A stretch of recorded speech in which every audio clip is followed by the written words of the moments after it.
दोस्तों, मेरा नाम है जवाद पारस। दूसरी जंग अजीम से पहले जब सिनेमा हिटलर के हाथों लगा तो इसने भरपूर अपने प्रोपेगेंडे के लिए सिनेमा को एज ए टूल यूज किया। उसने ऐसी मूवीज बनाई जिसमें जर्मनी को एक अजीम मुल्क और जर्मन कौम को एक अजीम कौम बनाकर पेश किया गया, और जर्मन की हुकूमत और वहाँ की अवाम के उन तमाम मसाइल को नजरअंदाज करते हुए जो वहाँ पे मौजूद थे, सिर्फ उन चीजों को हाईलाइट किया गया जिससे ये बताया गया कि वहाँ के लोगों से बहुत खुश हैं। हाल ही में सुतलज रिलीज हुई और सुतलज रिलीज होने के 2 दिन बाद विद इन 48 आवर्स इसको OTT प्लेटफॉर्म से हटा दिया गया। अब हम ये तो जानते हैं कि इसको हटाने की रीजंस क्या है, लेकिन थोड़ा इसका तारीखी और इजमाली जायजा अगर हम लें तो हमें ये दराक होता है कि 90s के बाद जो भारतीय सिनेमा ने एक करवट ली है वो बहुत डिफरेंट। हम अगर बॉलीवुड को 3 मुख्तलिफ अदवार में तकसीम करें तो बेजाना होगा। पहला दौर है 1947 से लेके 1985 या 1990 तक का। ये वो दौर है जिसमें सत्यजीत राय जैसे फिल्म मेकर्स ने फिल्में बनाई। यही नहीं,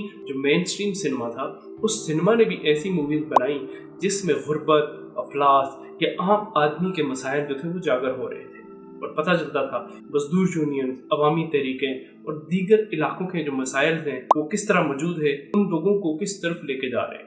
1985 के बाद भारतीय सिनेमा ने भारत का या इंडिया का एक सॉफ्ट इमेज दिखाना शुरू किया। ये वो टाइम था जब हमने DDLJ और सलमान खान और शाहरुख खान और आमिर खान और सैफ अली खान, यानी वो हीरोज या वो किरदार सामने आए जो सॉफ्ट इमेज रखते थे या जो सॉफ्ट फेस थे, जिनका किरदार या जिनकी फिल्में हिंदुस्तानी कल्चर को, हिंदुस्तानी तारीख को, हिंदुस्तान की जो औरत है उसको इस तरह बना के पेश कर रहा था पूरी दुनिया में कि हिंदुस्तान दुनिया का सबसे पुरअमन, दुनिया का सबसे खूबसूरत, इसका कल्चर दुनिया में सबसे खूबसूरत है, इसका आर्ट खूबसूरत है, इसकी तहजीब खूबसूरत है और उसके लोग और उसकी जो ख्वातीन और मर्दों का रहन सहन है वो बहुत खूबसूरत है। बहरहाल इस सब का हिंदुस्तान को फ़ायदा भी बहुत हुआ और उसने अपना इमेज 1985 से लेके 2015 तक भरपूर बढ़ाया।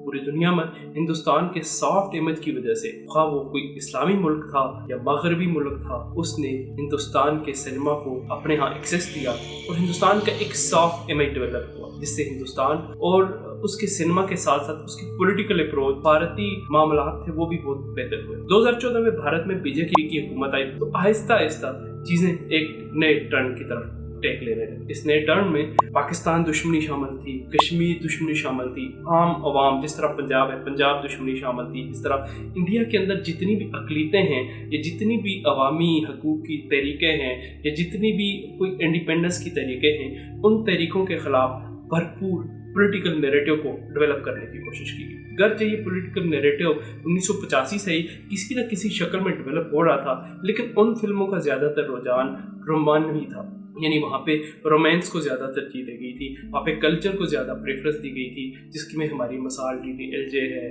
हम आपके हैं कौन, हम साथ साथ हैं जैसी मूवीज़ है। जबकि 2015 के बाद ये मूवीज या इनका जो कल्चर है बॉलीवुड का वो मार धाड़ की तरफ होने लगा। यही नहीं, अवाम ने भी यही चीज़ें देखना और इनको प्रेफर करना शुरू, क्योंकि इसमें इस सिनेमा में जो जिसमें मार धाड़ होती है, जिसमें बहुत ज़्यादा एक्शन होता है, ये फास्ट पेस सिनेमा होता है और इसके ज़रिए अवाम अगर थे वो 1-2 घंटे तो वो इंजॉय करते हैं, लेकिन इसके जो नेगेटिव इम्पैक्ट्स हैं वो लॉन्ग लास्टिंग होते हैं। कहते हैं कि हम जो पढ़ते हैं वो हम पर पूरी बुक हम पर असर नहीं करती, लेकिन जिस तरह हम कुछ खाते हैं उसका कुछ हिस्सा हमारे जिस्म में एनर्जी की सूरत में डेवलप करता है हमारी बॉडी को, कुछ हिस्सा ज़ाया हो जाता है। इसी तरह पढ़ने में भी हम जो बुक पढ़ते हैं उसका कुछ हिस्सा हम पे असर करता है, बाकी ज़ाया हो जाता है। और यही हाल सिनेमा का भी है, हम जो देखते हैं उसका कुछ ऐसा तो हम पे असर करता है तो बाकी ज़ाया हो जाता है। अब वो असर मुस्बत भी हो सकता है, यानी पॉजिटिव और नेगेटिव दोनों तरह का हो सकता है। ये तमहीद बांधने का बुनियादी मकसद सतलुज के ऊपर लगने वाली वो पाबंदी थी जो हम अभी देख रहे हैं। सतलुज 2 के पंजाब के बैकग्राउंड में बनी है, सिखों के ऊपर जुल्म और नाइंसाफियों के ऊपर बनी है। उनके किरदार, जो पंजाब का हीरो है, जो सिखों का हीरो है, उस किरदार के ऊपर फिल्म बनाई गई है। इसलिए ये फिल्म भारत की मेन स्ट्रीम मीडिया, भारत के मेन स्ट्रीम पॉलिटिक्स के लिए काबिल कबूल हो ही नहीं सकती थी।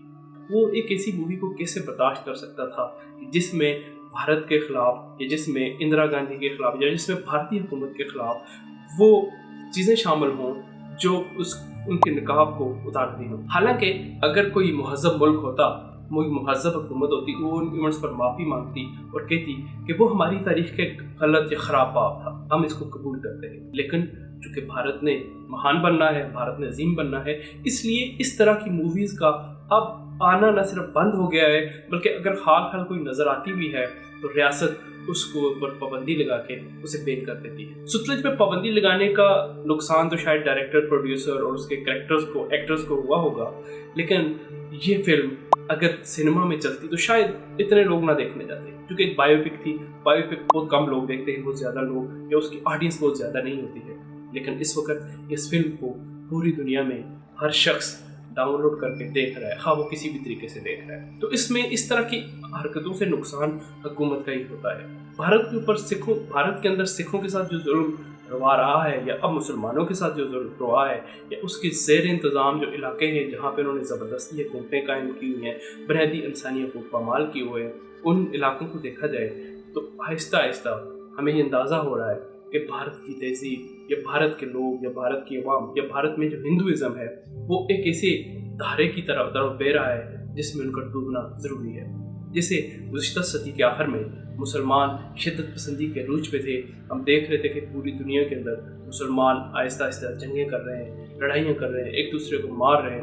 वक्त दूर नहीं है जब हमें ये भी नज़र आएगा कि भारत के अंदर जो इंतहा पसंदी है वो उसको अपने अंदर से ही चाटना और खाना शुरू कर देगी। ये तारीख का सबक है।